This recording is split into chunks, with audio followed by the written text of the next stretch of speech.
नमस्कार सर, स्वागत है आपका शो में। नमस्कार कंचन जी, गुड मॉर्निंग सभी दर्शकों को। Good morning. Good morning sir and thank you for joining us today. Thank you. ठीक है सर, सबसे पहले हम शुरुआत करते हैं कि आने वाला जो हफ्ता है वो बाजार के लिए किस तरीके का देखने को मिल सकता है, बिकॉज जो लास्ट 1 वीक गया है वो बाजार के लिए कहीं ना कहीं अच्छा गया है और नए हाई हमें बाजार में देखने को मिले हैं। काफी सारे इवेंट्स थे जो बाजार के अंदर जिनका हमें एक तरीके से रिएक्शन देखने को मिला। आने वाला हफ्ता किस तरीके का देखने को मिल सकता है? देखिए, आने वाला हफ्ता निफ्टी की तरफ अगर मैं बात करूं तो थोड़ा ओवरबॉट सिनेरियो में बाजार एक दिशा खोजने की कोशिश कर रहा है। अगर 23,550 के ऊपर अगर निफ्टी सस्टेन करता है स्पॉट में तो 23,750 23,900 तक मूव कर सकता है। वहीं कहीं अगर 23,320 के नीचे निफ्टी सस्टेन कर जाता है तो थोड़ा प्रॉफिट बुकिंग देखने मिल सकता है 23,100 एंड 23,000 के लेवल तक। इस वीक भी लगता है कि कोई बहुत बड़े मूव्स नहीं आएंगे, बाजार एक साइडवेज रेंज पे चलेगा। जो भी बाजार क्यूज खोजेगा वो बजट से ही खोजेगा। जी कंचन जी ठीक है, तो ये निफ्टी है जिसके बारे में हमने जानकारी ले ली। ये नितिन गामी जी, एक बार उनसे समझने की कोशिश करते हैं। नमस्कार सर, स्वागत है आपका शो में और ईद मुबारक।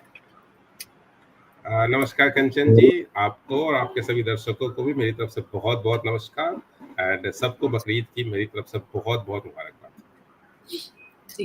ठीक है सर, कैसा लग रहा है बाजार का आउटलुक आने वाले टाइम पे, और साथ ही साथ with reference to the Modi 3.0 कौन से ऐसे सेक्टर्स हैं जो उनकी जो ग्रह दशा है वो भी बढ़िया लग रही है मोदी 3.0 के रेफरेंस में?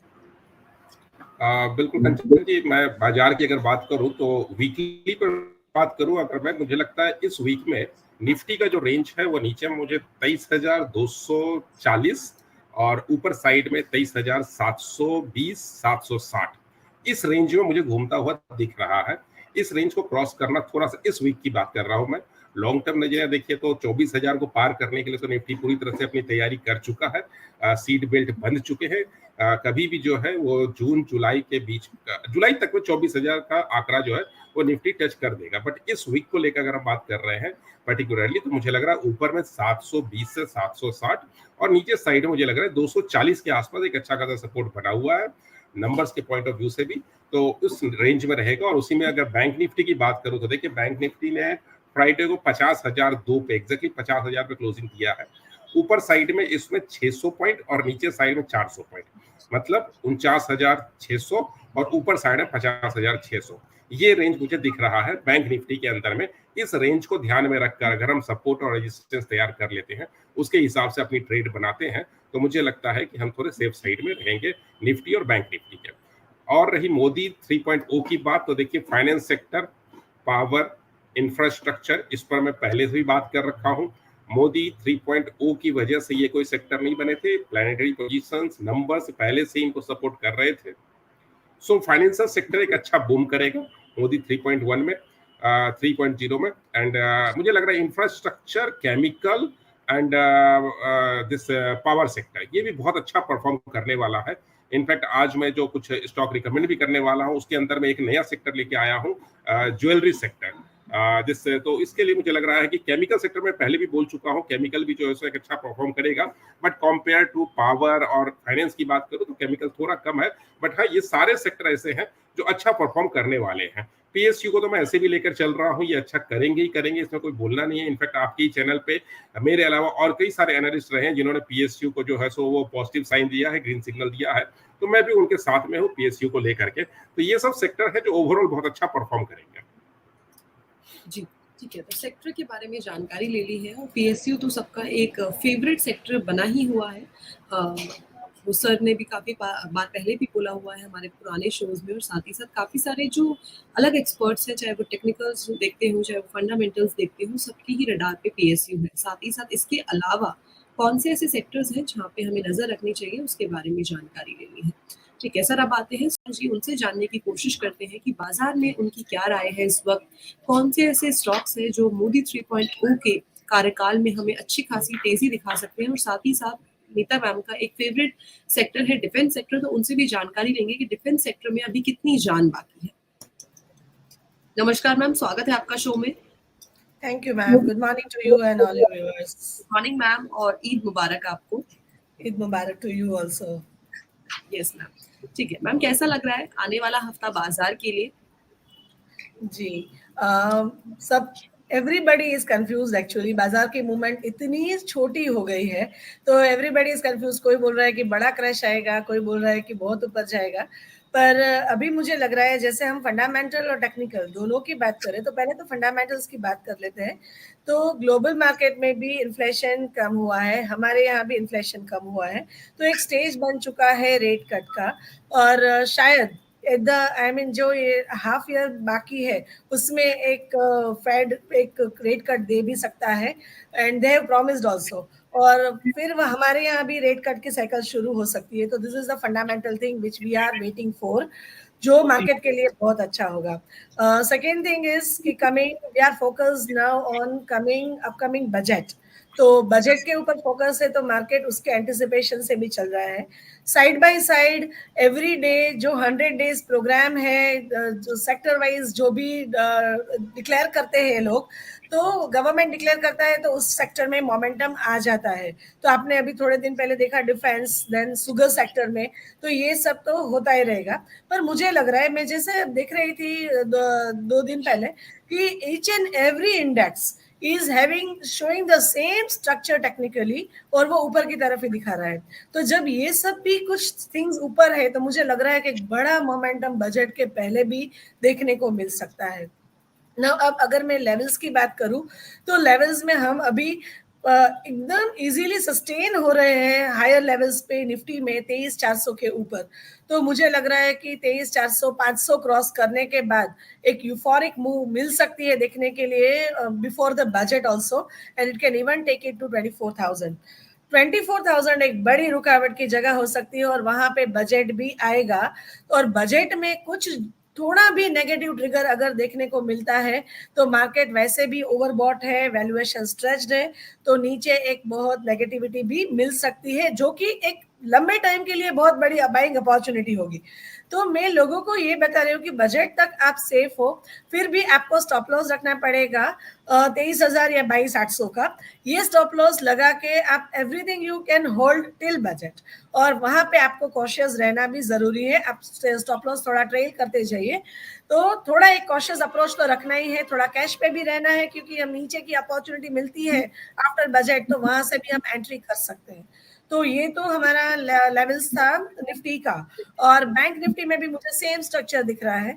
तो बैंक निफ्टी में भी मुझे 50,500 के ऊपर जाने के बाद 51,000 और ऊपर के लेवल में 52,000 तक का भी टारगेट दिखता है। पर नीचे में उसमें भी स्टॉप लॉस रखना जरूरी है। So 49,500 will be the 500 will be the major stop loss for me in bank Nifty. तो ये अप्रोच रखना तो जरूरी है। जी ठीक है, तो निफ्टी और बैंक निफ्टी के हमने लेवल्स के बारे में जानकारी ले ली है। स्वागत है, आज आप हमारे प्लेटफॉर्म में हमसे पहली बार जुड़े हैं। Thank you so much for joining us. Thank you. Yes, सबसे पहले सर बात करते हैं मार्केट मोमेंटम की। आने वाले टाइम पे, आने वाले हफ्ते में कैसा मार्केट का आउटलुक दिखाई दे रहा है? बिकॉज इस टाइम पे अगर विक्स की बात करें तो लास्ट हफ्ते में विक्स में एक हमें स्पाइक डाउन देखने को मिला था, जो कि कहीं ना कहीं बुल्स को एक अच्छा खासा बेस बनता हुआ दिखाई दे रहा है। क्या आने वाले टाइम पे वो बेस हमें बुल के लिए बनता हुआ दिखाई देगा और एक अच्छा खासा मोमेंटम हम एक्सपेक्ट कर रहे हैं बाजार से, या कोई और ट्रिगर पॉइंट्स है जो बाजार में प्ले आउट करेंगे? डेफिनेटली कंचन, हाँ, हमें लग रहा है कि मार्केट में मोमेंटम बहुत बढ़िया है। हालांकि जो हम देख रहे हैं कि बिकॉज यूरोप में जो पॉलिटिकल अनसर्टेनिटी अचानक से बढ़ी है, यूरोपियन पार्लियामेंट का जो रिजल्ट है उसके बाद वहाँ पे फार राइट ग्रुप्स की सीट्स ज़्यादा वो जीत के आए, तो उसकी वजह से यूरोप में अनसर्टेनिटी बढ़ी है। तो उसकी वजह से हो ये रहा है कि जो मोमेंटम ऊपर की तरफ एक शिफ्ट होना चाहिए था उसको थोड़ा ब्रेक लगा है। बट इसी बीच अगर हम देखें तो F&O में जो स्टॉक FI का इंडेक्स का नेट शॉर्ट पोजीशन था वो काफ़ी सिग्निफिकेंटली कम हो चुका है पिछले 10 दिनों में। हम देखें आफ्टर द रिजल्ट हम देखें तो बहुत सारे उन्होंने जो पोजीशंस थे शॉर्ट पोजीशंस वो कम कर दिए है। इवन ऑप्शंस में भी उन्होंने अपने पोजीशंस कम कर दिए है। तो इस हिसाब से जो क्लियर जो था कि भाई एक FI प्लेयर सबसे बड़ा प्लेयर है मार्केट में, वो मार्केट को नीचे की तरफ एक्सपेक्ट कर रहा था, अब उसका जो थिंकिंग प्रोसेस है वो बदल चुका है, तो उसका बेनिफिट मार्केट को डेफिनेटली मिलेगा। हालांकि निफ्टी को हम देख रहे हैं कि पिछले इस हफ्ते में 23,450-500 के बीच एक रेजिस्टेंस मिला था, अगर उसने क्रॉस कर लिया आई थिंक कुछ और टेक्निकल वहाँ ग्लिच है जिसकी वजह से उनका वीडियो और साथ ही साथ वॉइस नहीं आ पा रही। Sir, am I audible to you? Yes Are you- yes आप मुझे ऑडिबल हो, आपको मेरी आवाज आ रही है क्या? जी सर, अब आ रही है, you can continue now. Yes okay हाँ, तो मैं बस यही बोल रहा था कि निफ्टी में अभी एफआई का जो पोजीशन है, शॉर्ट पोजीशन है, वो काफी सिग्निफिकेंटली डाउन हो चुका है शॉर्ट साइड से, और अभी वो कैश में भी बाइंग कर रहे हैं। पिछले हफ्ते में उन्होंने अच्छी बाइंग की थी, तो ये एक बहुत बड़ा अच्छा संकेत है मार्केट को ऊपर की तरफ ले जाने के लिए। तो मेरे हिसाब से मार्केट का मोमेंटम ऊपर की तरफ ही है, और बस बिकॉज जो मैंने पहले भी बताया कि यूरोप में जो इलेक्शंस हुए थे यूरोपियन पार्लियामेंट के, और वहां पर फार राइट ग्रुप्स की सीट्स ज़्यादा आई, तो उसकी वजह से यूरोप में एक बड़ा करेक्शन हुआ है, ज़्यादातर फ्रांस में बड़ा करेक्शन हुआ है, तो उसकी वजह से थोड़ा सेंटिमेंट डाउन हुआ है। बट अदरवाइज मैं देखूं तो जो यूएस की 10 ईयर बॉन्ड यील्ड है वो भी अभी 4.23 के अराउंड चल रही है, तो which is very good sign, जो अभी पिछले 2 हफ्ते पहले बहुत एलिवेटेड हो चुकी थी, ऊपर की तरफ 4.5 के ऊपर थी। तो सारे global cues mix to positive है, और हमें लग रहा है कि डोमेस्टिक मार्केट्स में जो अपने पार्टिसिपेंट्स हैं, mutual fund, insurance companies, retail investors, वो भी ईगरली शेयर को बाय कर रहे हैं, और यहाँ पे एफआई भी अभी कैश में बाय कर रही है। तो मार्केट का मोमेंटम अभी मेरे हिसाब से बिल्कुल सेफ है, ऊपर की तरफ ही है, बुल्स के लिए भी है, और जैसा आपने बोला उस हिसाब से जो विक्स में डाउन हुआ है, तो उसकी वजह से अभी ऑप्शन बायर के लिए भी थोड़ी अपॉर्चुनिटी बढ़ी है मेरे हिसाब से। जी, ठीक है। तो क्या ट्रिगर पॉइंट्स हैं, कौन से डेटा पॉइंट्स हैं जो आने वाले हफ्तों में हमें देखने को मिल सकते हैं? अपार्ट फ्रॉम दैट, जो यूएस का रिटेल सेल्स के नंबर आने वाले हैं, मई के इंडस्ट्रियल प्रोडक्शन के ऊपर नंबर आने वाले हैं, जॉब डेटा आने वाला है, और काफी सारे ऐसे नंबर्स हैं जो अगले हफ्ते बाजार में हमें देखने को मिलेंगे। हो सकता है कि बाजार के लिए कहीं ना कहीं ट्रिगर पॉइंट्स बनके भी सामने आए। ठीक है, moving forward, Varun sir, I would like to ask you with reference overall, मैं एक बार ओवरव्यू लेना चाहूंगी आपसे कि अगला हफ्ता बाजार के लिए कैसा दिखाई दे सकता है। निफ्टी, बैंक निफ्टी, सेंसेक्स किस तरीके की परफॉर्मेंस दिखा सकते हैं? इस हफ्ते की बात करें तो एक अच्छी खासी ऊंचाई बाजार में हमें देखने को मिली थी, नए हाई की तरफ बाजार लेके गया था, और साथ ही स्टॉक स्पेसिफिक एक्शन भी बाजार के अंदर बना हुआ था। अगला हफ्ता कैसा हो सकता है? बिकॉज अगले हफ्ते काफी सारे डेटा पॉइंट्स है जहाँ पे हमें नजर रखनी है। यूएस के भी काफी सारे डेटा पॉइंट्स आने वाले हैं, चाइना के काफी सारे डेटा पॉइंट्स आने वाले हैं, और साथ ही साथ बजट भी हमारा आने ही वाला है पास। तो कौन से ऐसे ट्रिगर पॉइंट्स होंगे जो अगले हफ्ते हमें बाजार के अंदर प्ले आउट होते हुए नजर आएंगे? पहली तो मैं अगले हफ्ते निफ्टी, बैंक निफ्टी और सेंसेक्स तीनों बुलिश देखता हूँ। Bank Nifty over the time, समय के साथ बैंक निफ्टी 68,000 तक मेरा प्रोजेक्शन है, बैंक निफ्टी जाना चाहिए। और अगले हफ्ते का अगर देखें तो bank Nifty already all time high पहुंच चुकी है, और मेरा एक्सपेक्टेशन है नेक्स्ट वीक ये बुलिश ही रहेगा। जी, तो बुलिश ट्रेंड बनता हुआ दिखाई दे रहा है। सर, निफ्टी की बात करें, बनता हुआ दिख रहा है, बट निफ्टी अगर देखेंगे तो थोड़ा चॉपी रहेगा, बट ओवरऑल ग्रीन में ही क्लोज करेगा, मींस बुलिश रहेगा। जी, ठीक है। तो निफ्टी भी हमें बुलिश ट्रेंड बनता हुआ नजर आ रहा है। अगले हफ्ते के लिए भी हो सकता है कि एक रेंज बाउंड मोमेंटम हमें देखने को मिले, लेकिन जो ट्रेंड है वो हमारा इंटैक्ट है, और वो बुलिश ही ट्रेंड रहेगा। हाँ, बुलिश ही रहेगा। जी, ठीक है। तो सारी की सारी जानकारी मैंने ले ली है। Thank you so much sir, हमारे साथ जुड़ने के लिए, बढ़िया जानकारी शेयर करने के लिए। Thanks a lot for joining us today. करेंगे कि वो इस टाइम पे किस सेक्टर में बुलिश है, कहाँ पे बेयरिश ट्रेंड बनता हुआ दिखाई दे रहा है, शॉर्ट टर्म और लॉन्ग टर्म में कहाँ है, ऐसे कौन से ऐसे स्टॉक्स है जहाँ पे हमें अपनी अप्रोच बना के रखनी चाहिए। नमस्कार सर, स्वागत है आपका शो में। Thank you Kanchan for having me on the show. So so basically there are two prospects in the market. अभी शॉर्ट टर्म और एक लॉन्ग टर्म के बेसिस पे मैं आपसे बात करना चाहूंगा। अगर शॉर्ट टर्म विजन की बात करें तो जो जीडीपी का जो डेटा आया हुआ है अभी करंटली काफी स्ट्रॉन्ग है, 7 to 8% का ग्रोथ दिख रहा है मार्केट में, और मोदी 3.0 आने के बाद काफी बुलिशनेस है मार्केट के अंदर। एक अच्छा खासा डिप मिला है मार्केट में, और वो डिप मिलने के बाद मार्केट ने जो रिकवरी दी है इट्स वेरी वेरी स्ट्रॉन्ग, और ये सेंटीमेंट बताता है कि मार्केट काफी बुलिश है, और हमें इस टाइम पे शॉर्ट करने की बिल्कुल एडवाइस नहीं लेनी चाहिए ना देनी चाहिए। सो मेरा जो व्यू है बुलिश व्यू में, अभी मैं आपको मार्केट के कुछ लेवल बता देता हूँ जो करंटली शॉर्ट टर्म लेवल्स है मार्केट के, दैट इज 23,550। अगर मार्केट इस रेंज को ब्रेक करता है तो we can expect a upside rally of 23,800। And from the bottom side अगर मैं बात करूं सपोर्ट की, तो 23,350 का एक इमीडिएट सपोर्ट है मार्केट के अंदर। अगर इस लेवल को और नीचे साइड ब्रेक करता है तो वी कैन एक्सपेक्ट कि शॉर्ट टर्म सेलिंग आ सकती है मार्केट के अंदर। तो हमें इस लेवल के अकॉर्डिंगली ट्रेड करने हैं और ना ही ज्यादा बुलिश रहना है ना ज्यादा बेरिश रहना है, बिकॉज अभी आपको पता है 22 जुलाई एक्सपेक्टेड है कि बजट आने वाला है, फाइनल बजट आने वाला है। तो इस बजट के अंदर बहुत सारे चेंजेस आएंगे, बहुत सारे सेक्टर्स में अच्छा कैपेक्स होने वाला है, जैसे डिफेंस की बात कर लूँ या फिर आप क्लीन एनर्जी की बात कर लूँ, ठीक है। सो अभी आपको ज्यादा मोमेंटम बेसिस पे ज्यादा ओवर बाइंग नहीं ना ओवर सेलिंग करनी है, आपको न्यूट्रल चलना है। इस बेसिस पे आपको मार्केट में कंसोलिडेशन फेज जो दिख रहा है उस बेसिस पे आपको मार्केट में बने रहना है, ना ज्यादा ओवर ट्रेड करना है जी। तो बेसिकली मार्केट ने एक कहीं ना कहीं इन्वेस्टर्स को, ट्रेडर्स को मौका तो दिया है। जो करेक्शन दिखाई थी मार्केट ने, वहाँ पे एक अच्छी खरीदारी का मौका भी बना था और नए लेवल्स उसके बाद हम देखते जा रहे हैं कि किस तरीके से बाजार में एक नया अपसाइड हमें कंटिन्यूअसली नजर आ रहा है। ठीक है सर, अब बात वो इस टाइम पे इंटैक्ट होता हुआ दिखाई दे रहा है। नमस्कार सर, स्वागत है आपका शो में।